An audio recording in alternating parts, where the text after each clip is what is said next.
following show is for comedy only and is purely for the sake of entertainment. The stories, characters, and people affiliated with this show talk about hypothetical situations for laughs. Listener discretion advised.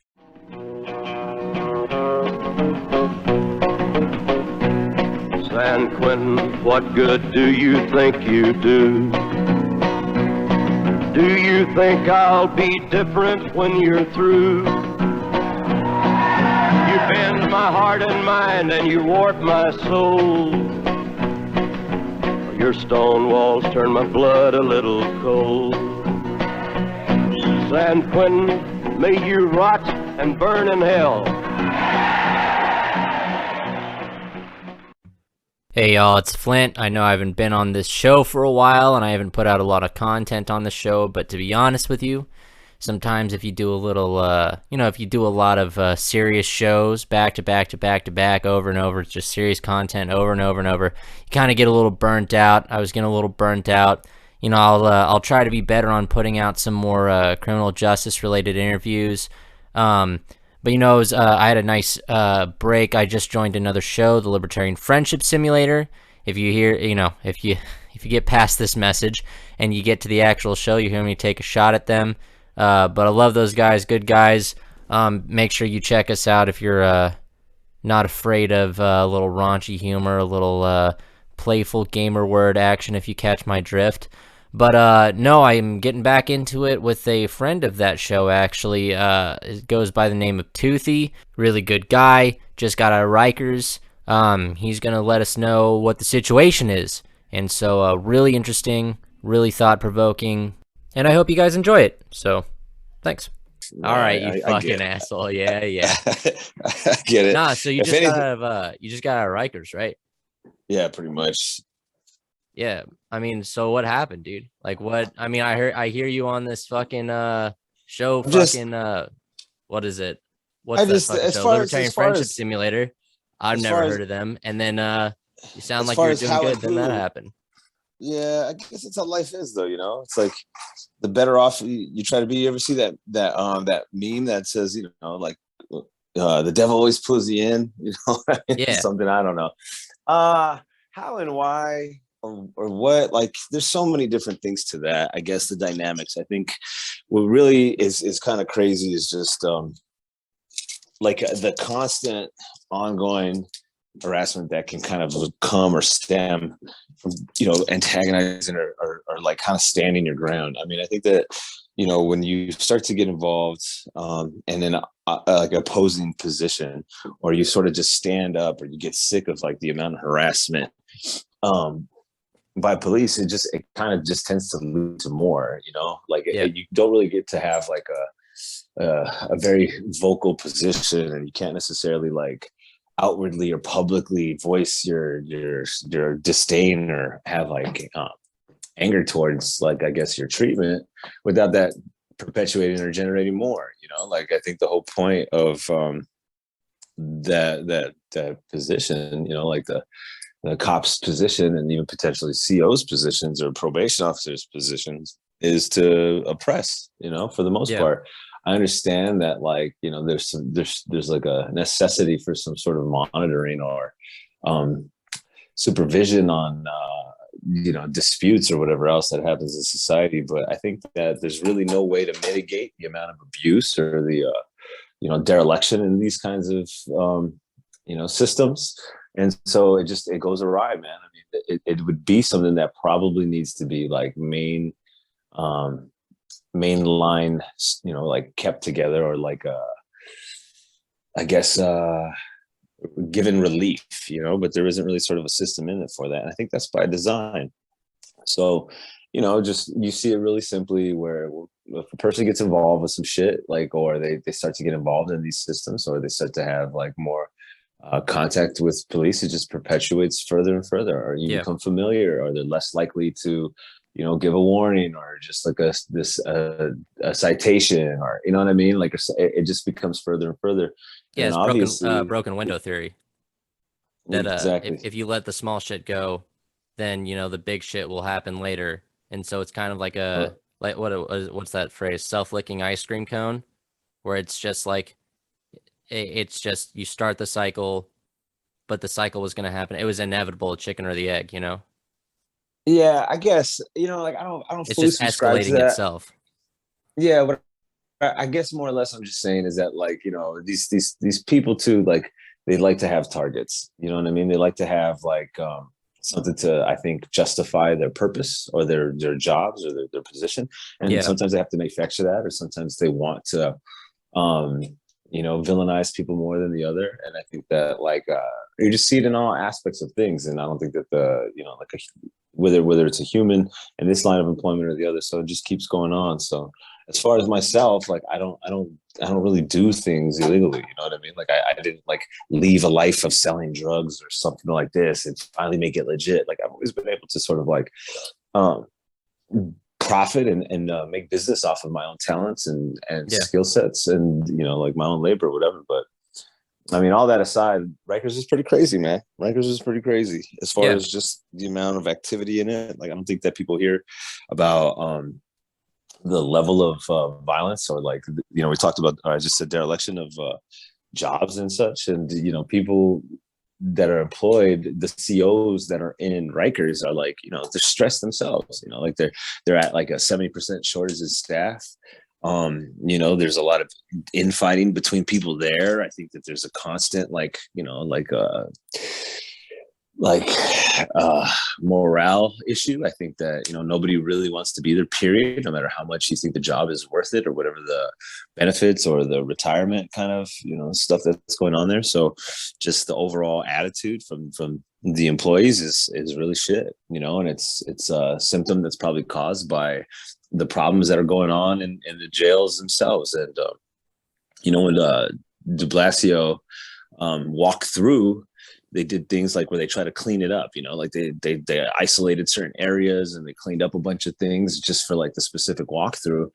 And that's kind of probably not going to help the situation that's happening. Like, it would have been better off if they just left it exactly how it existed, or the current state of it, so that way he could have actually witnessed like the problems on it. And you don't know if it's just like somebody like the warden trying to keep their job, or if it's just how things go. Like, maybe maybe the mayor's aides made sure that was this way because it could have been for safety precautions, or they might have had just different things. I'm sure there's factions on all sides that are trying to keep the the dust or the problem underneath the rug Yeah. as swept up as possible. So you're not really going to get anything addressed, or at least not to the degree that it needs to be, because if you can't really see and witness the severity of it, or hear about like the severity of it, and experience that, you're not really going to be able to put the right kind of solutions forward or something, or Yeah. address it correctly. So how has this problem affected like the population of the inmates? Like what are they going through because of this shortage? Um, the shortage of employees, it leads to all sorts of different things. I mean, like, like, if people can't supervise um, something simple as like the amount of food that's going to be distributed or something like that in the kitchen, because like maybe they don't have like the amount of employees there to help, or to unload things, or make sure that the kitchen is ran to a certain degree. Here's a simple thing that we all can understand, that if food isn't taken off the truck at a right time, maybe it could spoil or go bad. Or if like, there, you got different types of inmates. Maybe some of them are, like, familiar or haven't worked in the kitchen or the mess hall for a long period of time. They could not, distribute evenly the amount of food, or maybe, like, there's just a shortage of it in some sort of way. And how it should be sort of balanced or doled out gets kind of caught or lost in that shortness of delegation. Like, you can't really kind of put it to the right places, or these people are going to maybe like misappropriate the amount of food, and then people kind of go hungry. And then the more people that go hungry or don't really get like the proper amount of meals, they're going to get more upset, or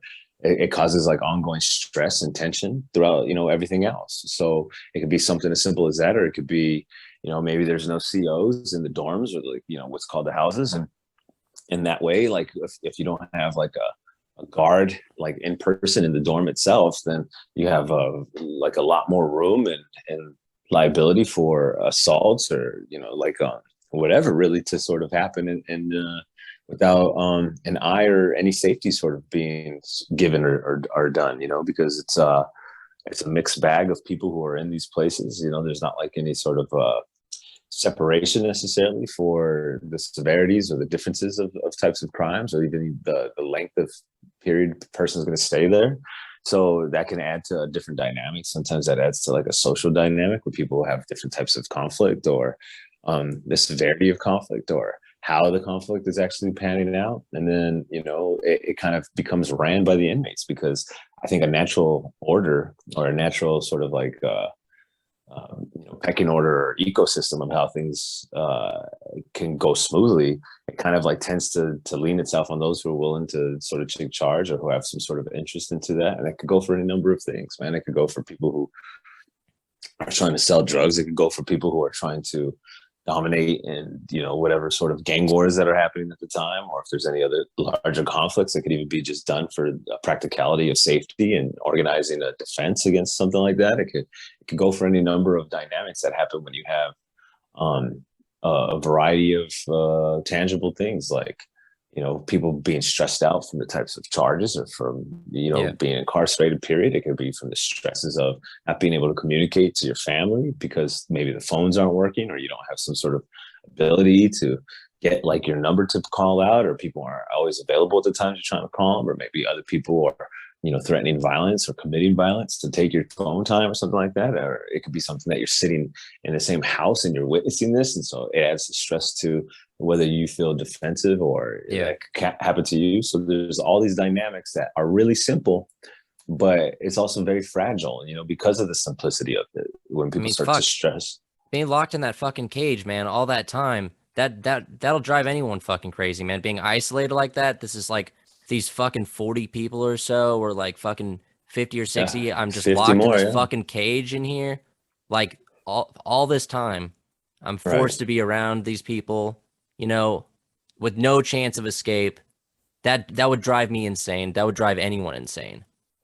I think the insanity really hits when, I think people feel incapable of situating the predicament. So whether it seems to be like not being able to get back to work, or be able to work, to maybe like finance like a private attorney, so that way they feel they get like maybe more adequate representation, or if they're having, say, problems with maybe like the court appointed one, maybe they would find a possibility in a higher success with something like that. And then you got all a number of things, like there's plenty of innocent people who get arrested, or who get charged with things that they're not guilty of, and they still may have to undergo like this duration or this due process, or these predicaments and incarceration, and just that could add to a level of like stress, or like trauma to people, like in genuine trauma, because of just the amount of witness of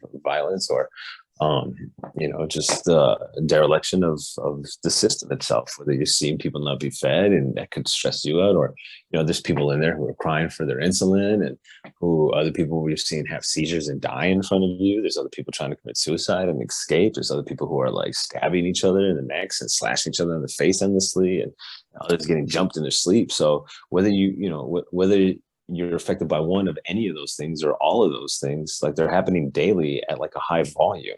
So just having to see something like that once in a regular life on your daily, or like availability to be outside, that's going to be bothersome to you.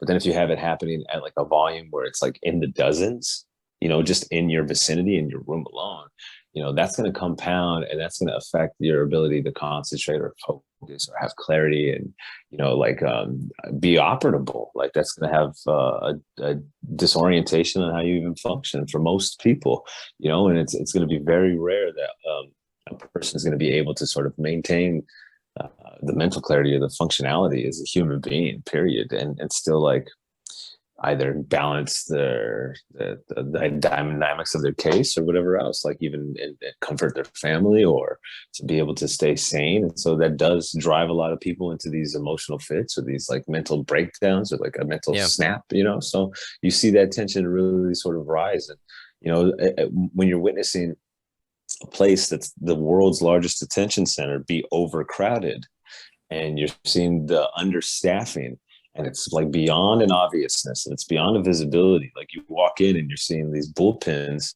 and like the intake where people just enter the jail itself be so overcrowded to the point where they're like practically sleeping on top of each other, and you're smelling bear mace in the air, and you're seeing the red flashing light go off with the alarm that there was obviously some sort of like problem or conflict, and you're seeing the special units type team come through with like intense like body armor and shielding, and like they're stomping through and everyone's screaming, and there's like just like pandemonium happening and kind of in between and outside of all these like cages for the most part. Like instantly it's going to be a shock, and then everything else that subsequently follows when you figure out that the toilets aren't working, and then not only are they not working for the 40 people shoved in an 8-man cell, but they're overflowing with feces, and then you figure out that you're going to have to be in this area for days on end, and you're hearing people who have already been in there for 10, 13 days, and people are coughing and shivering from the amount of like temperature that's being distributed from the fucking freezing air ducts. And like you got a variety of people. You got homeless people who are like mentally unsound to be in like a vicinity of this amount of other people who are like dangerous criminals, to drug addicts or people who are detoxing off the street because they went from being addicted or severely like taking in their drug intake to having to be jailed without any like detox medication or anything that would sort of like, I guess, stabilize their physical conditions. And then that gets into puking and shitting and diarrhea and all sorts of different, bodily issues. And that's just all crammed in together,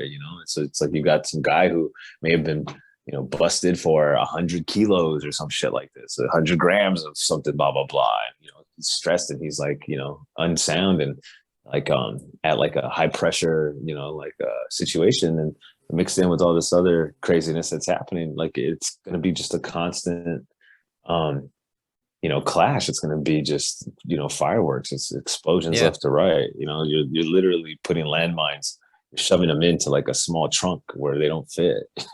Endlessly.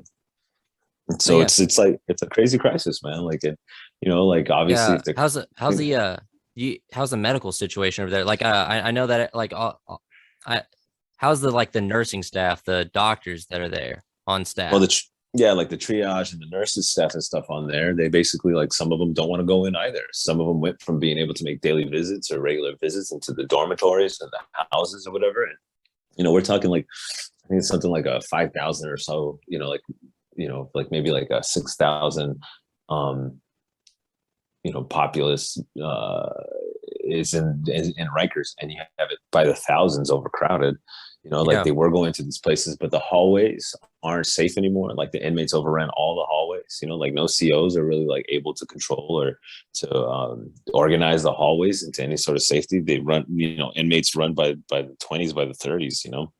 Yeah, you said it was like a constant riot. I told you about Crossroads riot here in Missouri, but you said it was pretty much like that, but it's been going on for a couple months now.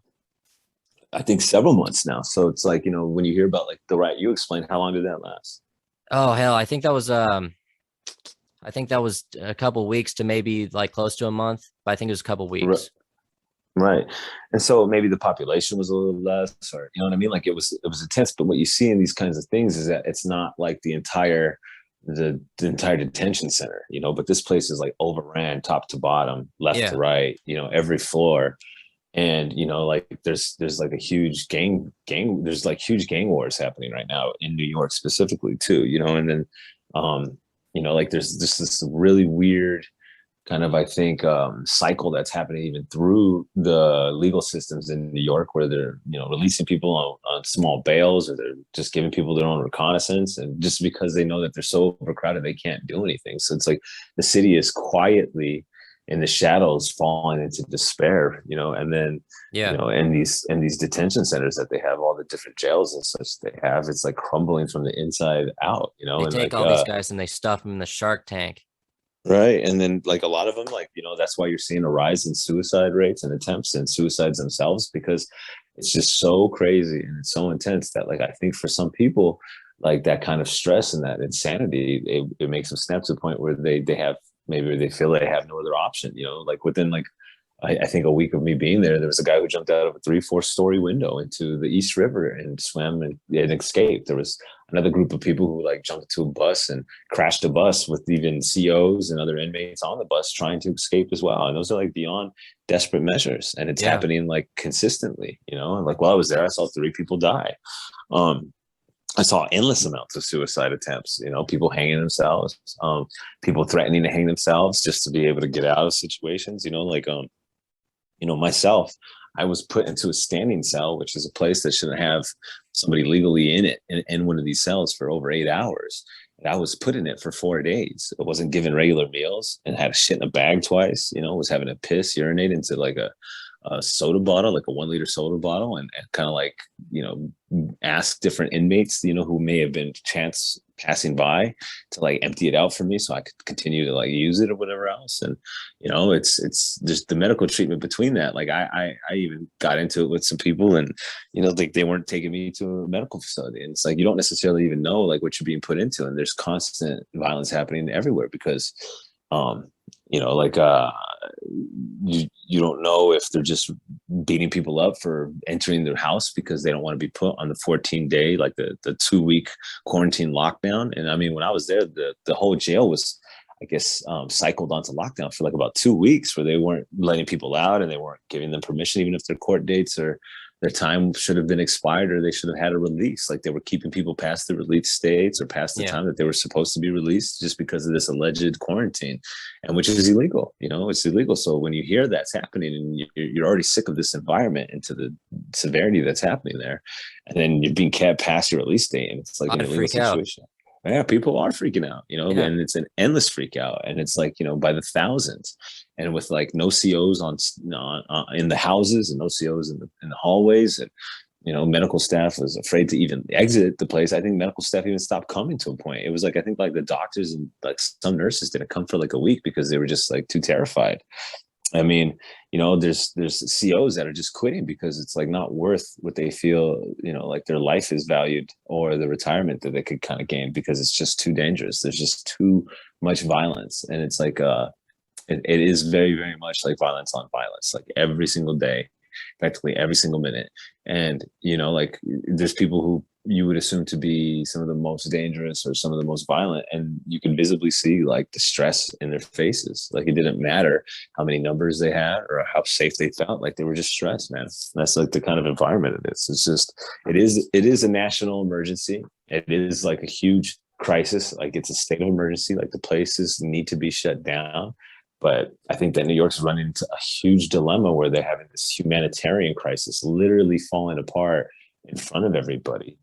And it's going to be by the thousands, if it really hits like a point where it completely erupts. I mean, you're probably going to see deaths in the hundreds. Like it's impossible for it to not be that. I mean, they're hiding the dozens of deaths that have already happened. Like, because I heard the numbers switch around constantly, and they never switched to a lower rate.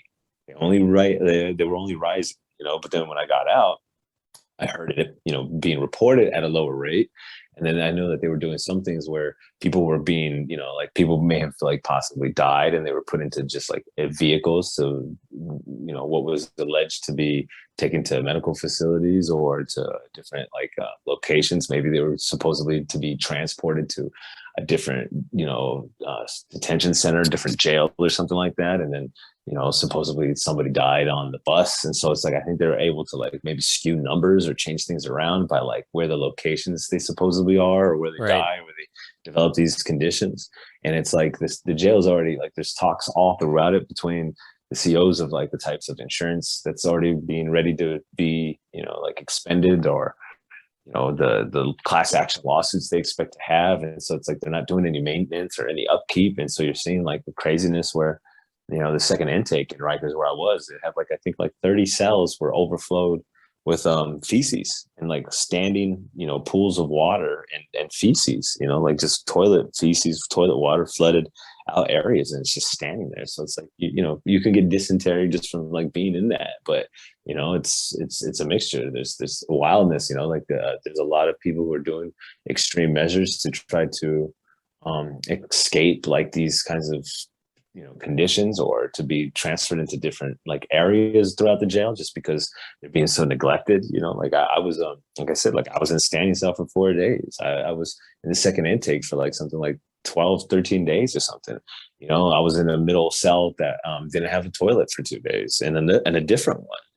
I had just come from another. The bullpens were 4 days with no running toilet. Like it's just craziness. So it's like you're mixing between like a matter of like either having a shit in your cell or shit in a bag or not shit at all, and then not getting food regularly, and then trying to like kind of determine what it is you want to eat to sort of like manage your bowels. And between that, then you have probably the amount of tension. And then even at that period of time when I think I was unable to even use the bathroom regularly, like that's when I was diagnosed positive for COVID.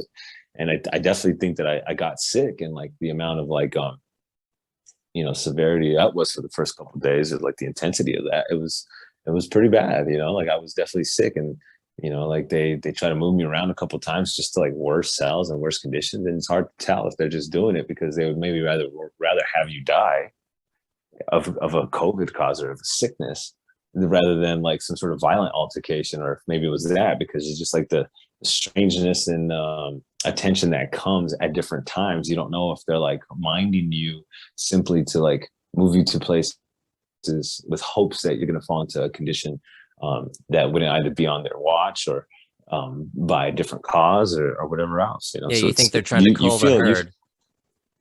Right. It feels, and it's very apparent, like, so Oh that adds God, everything man. to like That's and, like, fucking violence. Horrifying. Yeah, I mean, and it's horrifying to know that it's in the center of New York City, out of all places. Like one of the like metropolis, most like most coveted metropolis areas in the world. And when you think about it being the world's largest detention center, and there's other dangerous prisons, and prisons typically are considered to be more dangerous than jails, and because they're intended for longer stay. Yeah, and you guys are in no shit jail. This is before you go to trial. This is, you get arrested, they need somewhere to put you.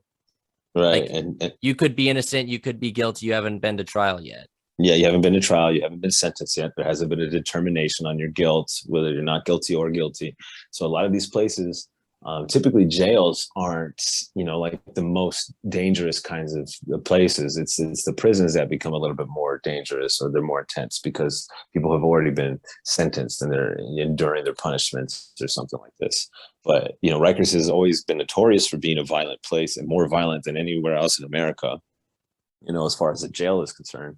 But you also have like violent, or like notoriously violent jails like Sing Sing, which is also in New York. And people in Rikers were getting sent to Sing Sing for safety. That's how insanely dangerous Rikers has become. It was like it's unimaginable. Like it's unmeasurable about like even what's going on there, because there's times where like I start speaking about it, or I start like thinking about it, and I can walk through everything that I explained to you right now. It's just like the amount of chaos and the things that you see, let alone experience. This is like a single day. You know what I mean? Like what I'm telling you right now. Yeah. Like it's like 1 to 2 days. And so they feel like months, like a day feels like several months, man. And just, there's so much happening, and there's so much to consider and have to sort of be aware of just to survive through it and exist in it. Like it's a lot, Yeah, and it's not living, it's surviving. It's right. An actual survival situation. Right. And people could try to like, diminish the severity of it or whatever else to try to seem tougher, but like saying this is the condition of it doesn't take away how insanely tough and difficult and dangerous it is, and how almost impossible it is for people. And you see people freaking out regularly, you see people just pulling whatever stunts they can to get out, and you see other people just trying to sort of live in a certain kind of mind state to exist within it. And everyone is just like, you could just witness it on their eyes. You just see it in their face. It's just how like kind of confused, or like, like how perplexed they are. And like, there's like, like there's no assurance in any of their faces. And I'm not personally looking for it, but it was like a really weird sort of atmosphere to sort of just to watch, you know. And there's people who Yeah. have been going in and out of Rikers for 20 years, for 15 years, you know, multiple people being like, I have never seen this place like this. Like, this is fucking crazy. And then, you know, they've said, oh, I've seen it at this year, I've seen it at this time, and it was fucking tense, and it was nuts, and it was, you know, it was bad, it was bad. But this is a level that they were like, I can't even comprehend how it is like this. And I mean, you know, you had inmates running the CO's phones and, you know, calling each other from fucking, you know, different houses and saying, hey, is this person in there? They just got beat up, or they just got jumped, or they just had a conflict in this other house and got kicked out and went to your house. You know, we want you to jump them, and then we're going to meet them at the door when they try to leave the house, you know? So it's like, there's no safety. So imagine like you have a conflict with somebody, and like it's one person that's in a bad day, having for, you know, a bad time, or just doesn't like you, whatever it is, or they're just picking on you because, say, you're a neutral, you're not affiliated to a gang, or whatever the case is, you are in another gang. You have a conflict with an individual person, you're going to end up fighting 5 to 10 people probably. You're not getting one-on-ones, you're not getting fair fights, you're getting jumpings. You know, most of them are jumpings, you know, at the bare minimum of like 2 or 3, you know, like, it's such like a, I think maybe a kind of character of New York where you don't see this ownership of fairness, or the one-on-one and face-to-face kind of situation. Like I constantly saw just a lot of like sneak kind of stuff, like people coming up from behind or from the side, or when they're sleeping, or when they're not looking, a lot of sucker punches, a lot of jumpings on some sort of sucker, like unexpectancy kind of stuff. It wasn't like, hey, fuck you, motherfucker, let's go to the bathroom and put them up type shit. It was like a lot of like a lot of kind of like cowardice and a lot of like kind of pussy moves. But you know, it also, as much as you would kind of feel or feel frustrated by that, it was functioning. It worked for the amount of oppression that needed to be, I guess, achieved. I mean, who's going to stop them? There's no COs. So like who, you know, exactly. Okay, you see the camera, you see it on the camera, but you see a million other people on the camera doing the same thing. There's but no one here that, to fix it. So why not? Even that, man, like even if stuff is on camera, like they're not charging people with shit. They're not like, well, they're it's not too monitoring much. the cameras. Yeah, it's too much. Like it's like, you know, like it's like literally every time there's a fight, it's almost a jumping. Every time it's a jumping, it's almost like an extreme jumping, like 10 on something. But even when it's like 2 to 3 on one, they're still pulling out razors, they're still pulling out blades, they're still pulling out weapons and fucking like slashing. And you know, like that's a normal thing. It's getting $150, getting your face slashed in New York, you know, getting $150 in jail. And like everyone has it. Like everyone has $150 in there. And it's like basically it's pulled out, and it's attempted every single fight, which is every single jump in, which is like 10 to 30 to 50, almost 60 times a day. Like it's endless, bro. It's endless. It's endless. And you would think that 51 people in the dorm wouldn't go that crazy, or it would kind of like balance out or calm down. But you got endless people being put into these homes, into these houses. Sometimes there's a couple extra beds, and sometimes they fill them up, and then they get kicked right back out. And then just like the kind of the revolving cycle of this happening, you know, like the occurrence of people being kicked out or jumped and assaulted or something like this happening. There's no kind of like supervision of the floor cards of the exact number of people who are in each house. So they're overpopulating. They're already overpopulated, but then they're overflowing each house in addition to that.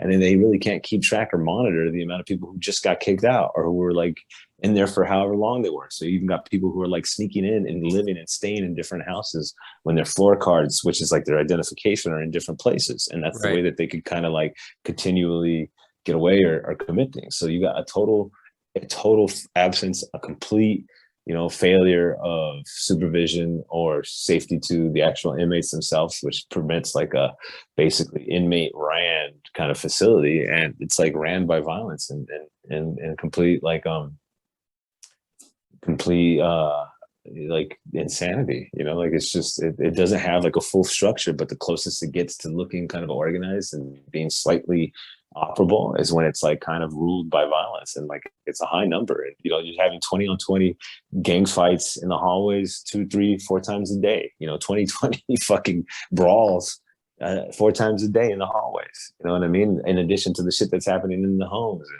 you know, it's endless, man. You know, it really is endless. It really is like that crazy. And like, you know, like it took me even probably like about like a week to sort of like shake it off, and just sort of feel like, okay, like this isn't like the high sort of, you know, like expectancy, you know, like the the kind of like readiness it had to finally like kind of like calm a little bit or whatever else, you know.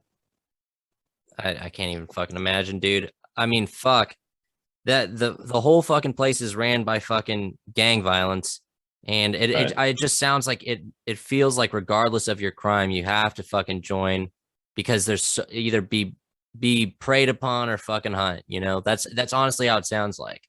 Yeah, I mean, you see a lot of that, man. You see a lot of people who, um, some people were talking about how they had been, they had a gang, they were gang banging for some years now, and then that makes them a target, to the gangs because they're not gang banging anymore. And so it's like for them, it's like life or death, and if you left and you're not dead, then you're gonna get killed, kind of thing. Other people who were maybe even like a Crip turn blood. A lot of people turning blood because it's just the dominant number of people in there. Just to live. Yeah, just to live. You're seeing, these neutral people that had no gang affiliations jump on and join in on some of the fighting, and some of the like, slashings and stabbings, just so that what I assume is like the rationale is to just live to the next day or to prevent and to like avoid getting assaulted, that day themselves. It allows them to live an extra day or something because I saw people who did this kind of thing and then like just days later get jumped themselves or slashed themselves. And it's just like, it doesn't really spare them any time just because I don't think that there is any sensibility to it. Like, I think that there's some sort of, there's like a code and there's some code of conducts, but it really gets thrown out the window for the most part when you're seeing like the same sort of gang on gang violence and you're seeing like, not any reason or purpose or any sort of point for violence to happen, and it's just kind of like senseless and it's just erratic and it's spontaneous, that causes people to really not be able to put it into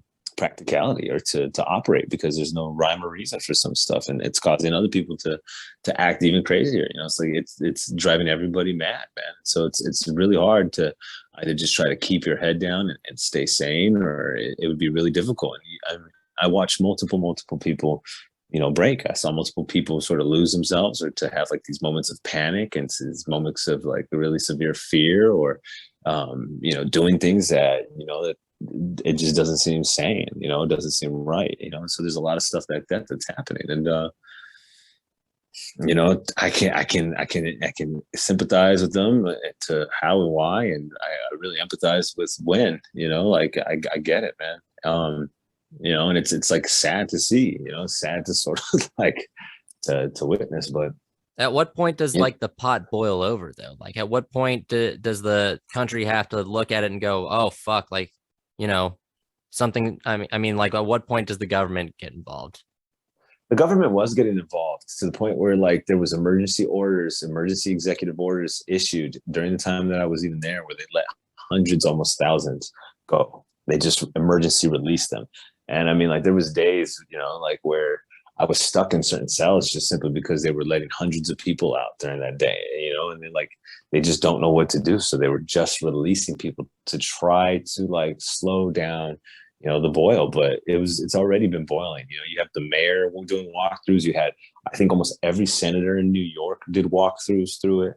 You had the governor signing executive orders. The governor and the mayor are all like pleading for the president to kind of do something. And the time that I was there, they had that huge like hurricane that flooded New Jersey and flooded parts of Queens. So there was like a lot of different devastating sort of things happening in New York City, like the subway systems, the transit just got totally flooded and obliterated.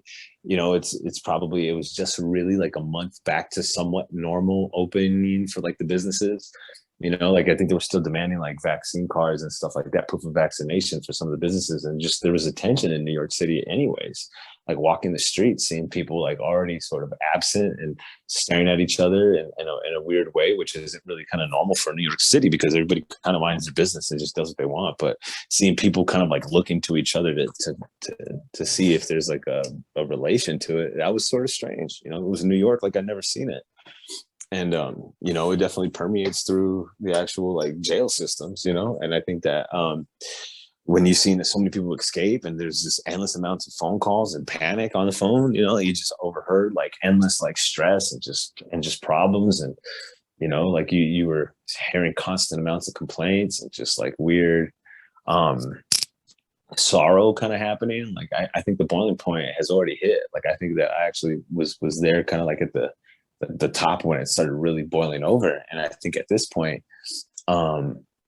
they're probably just either going to just try to completely cover it up, or it's really going to fall into just total, it's going to collapse in itself. Like I don't know if that situation, like I don't know if America has, I guess, like the sophistication culturally to really deal with this sort of problem and the issues that have arisen from incarceration, especially with all this kind of oversensitive kind of like virtual signaling and all like the social justice that's been happening in the streets. Like these people, who typically are just posting an infographic on Instagram, aren't the types of people who spend any long time thought process into like the longevity of these issues, or how it may affect in the future, or how people's lives get affected, let alone how it affects those surrounding them. Like I don't think a lot of people think about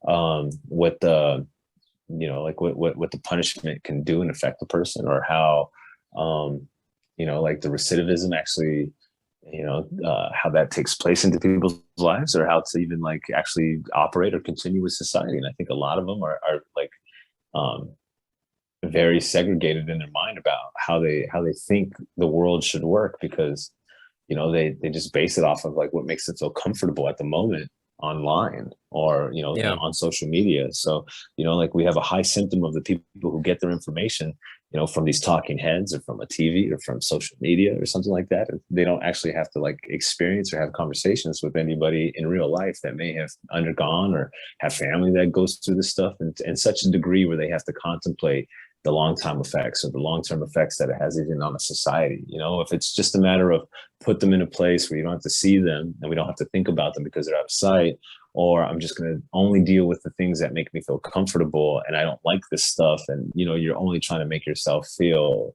better endlessly, and everything else that isn't to your comfort level is supposed to be a problem, when there's really issues and there's a real problem in front of like the stage.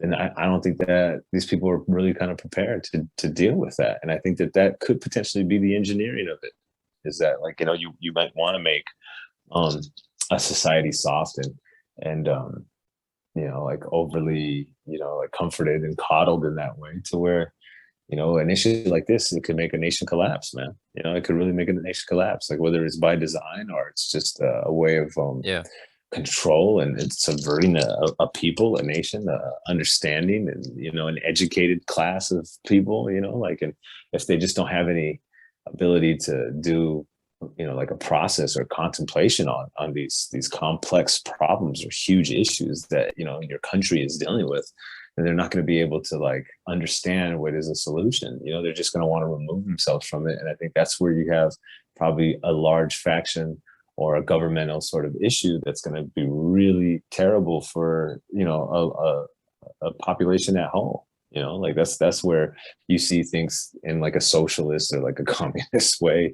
It's just the mass genocide, or like like a situation that we've seen in history where there's just mass murders of people in whole. That seems to be like what history has shown. And I mean, these other people who expect to be really virtuous, or who are discomforted by, simple everyday things that they just happen to choose to come into contact with, when they're forced to this thing. It's going to be a reckoning, man. It's a serious reckoning.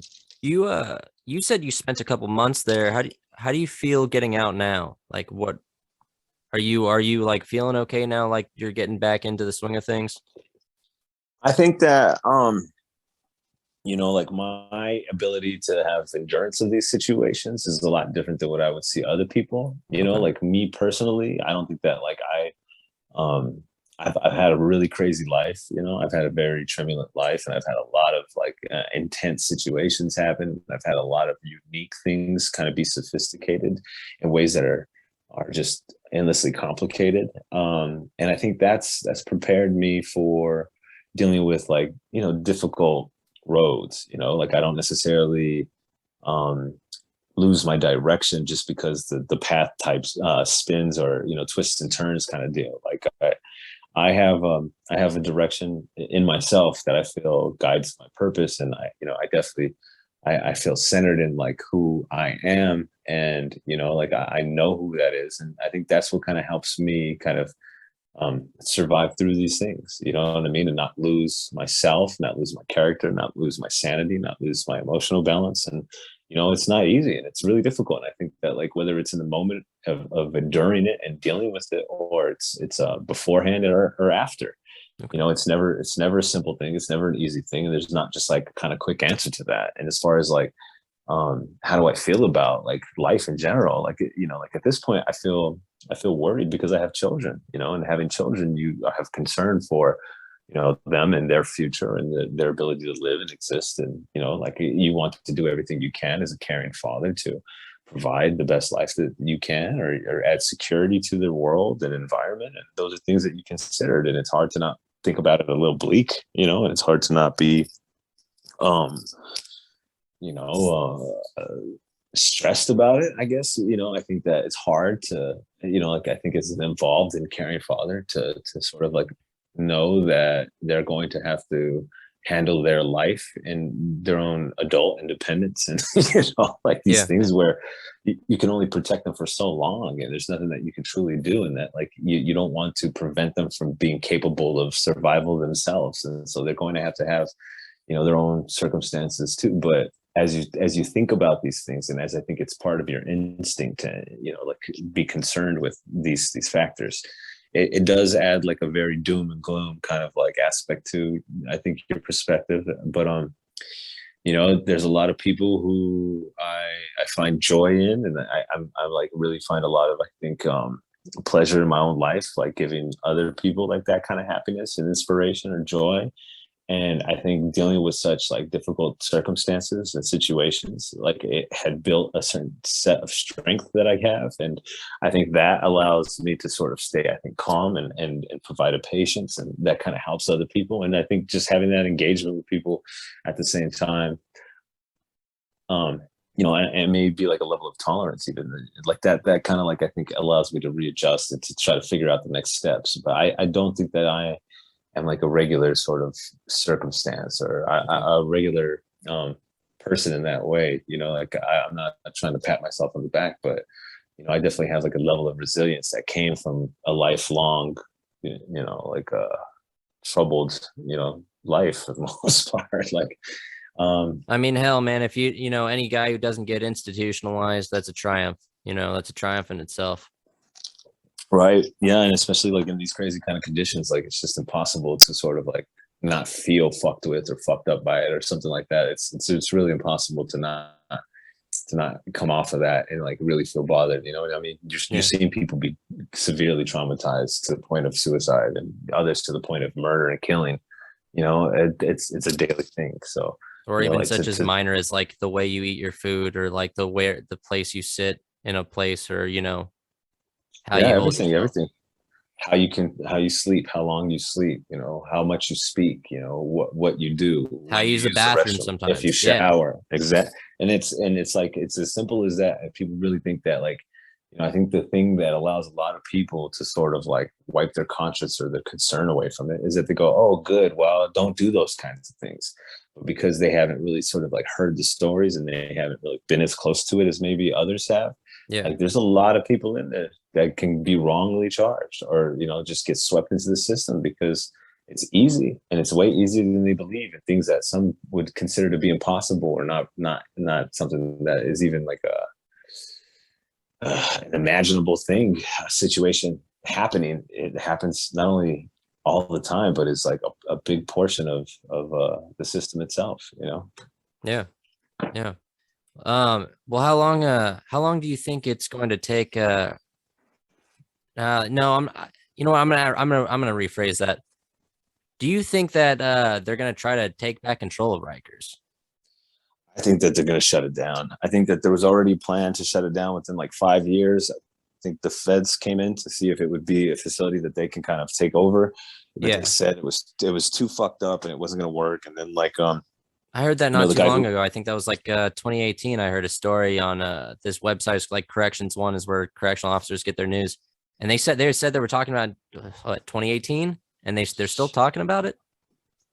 Well, at this point, I think it's only the urgency has only increased. You know what I mean? So as far as that kind of shit, like, you know, went on, like, I think it's only increased. Yeah. But yeah, I don't know, man. It's like at this point, like, you know, you have to think, okay, there has to be some sort of like system in place. You know, like the justice has to work, but it's just such a failure.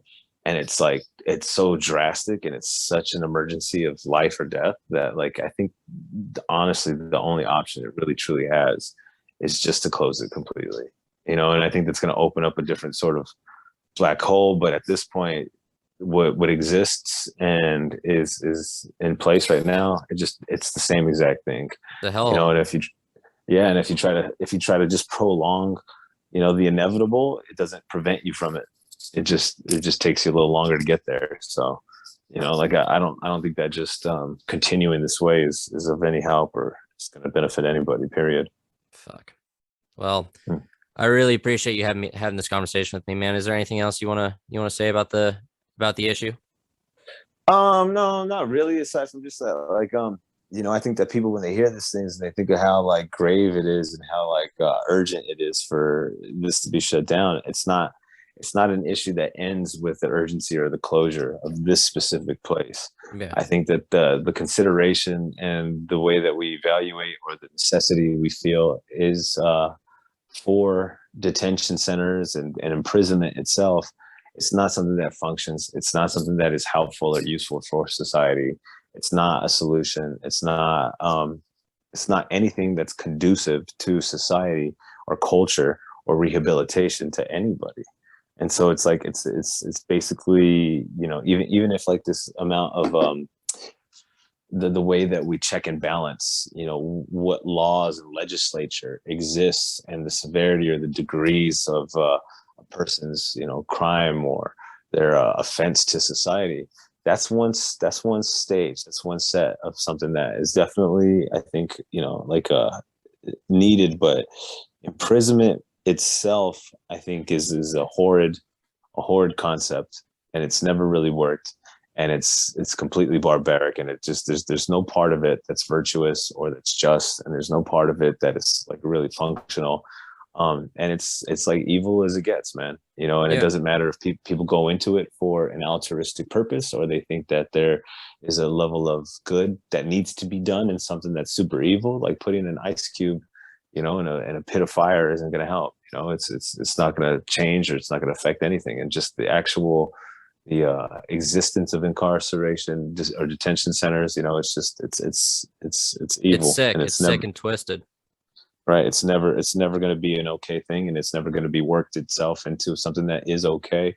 And it just needs to be ended. You know, like there's no other solution but then just putting a complete end of it and kind of just accept that like there has to be a community sort of like function or an integration of people between each other for there to be some sort of like real solution or real rehabilitation or real, you know, concern, you know, like, so at this point, like, it's just, and now it's existed for however long, and we have never really seen it ever truly work. And it needs to just be ended. It's evil in itself. So that's the only other thing, is that like, you can't walk away from this. You can't hear this. You can't know about this. You can't become aware or in contact of it, and then not continue to think about just the actual existence of incarceration facilities being evil from beginning to end, top to bottom, period. It's just what it is. I couldn't have said it better myself, man. You got any plugs that you'd like to do? No, we'll just leave it at that. Right, Conversation is good enough. All right, man. Yeah, man. All right, sir. Well, enjoy your podcast. I'll talk with you later. We need